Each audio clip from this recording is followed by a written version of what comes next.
रावण ने सिर धड़ की बाजी लगा दी। अपने भगवान शंकर को खुश करने के लिए यहाँ से गर्दन भी चढ़ा दी, यहाँ से काट के अपनी तलवार ऐसे मार के और चढ़ा दिया।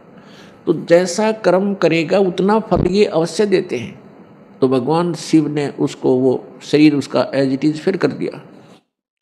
ऐसे 10 बार उसने शीश दिए और 10 ही बार उसको जीवित कर दिया भगवान शिव ने। इतनी शक्ति इन भगवानों में है कि जब तक जीव के सांस हैं और इन परिस्थितियों में यदि कोई उसको ऐसा कुछ होता है तो ये उसको स्वस्थ कर सकते हैं।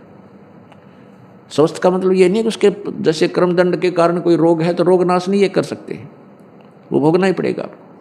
सिर्फ ये है कि उसके निमित्त उन्होंने ये किया तो वो एज इट इज जैसे उसको जोड़ दिया।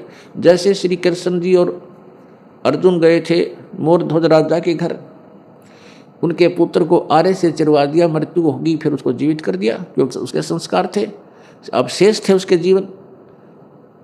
लेकिन वही श्री कृष्ण अपने सगे भांजे अभिमन्यु को जीवित नहीं कर सके जो महाभारत के युद्ध में चक्रव्यूह में मारा गया था।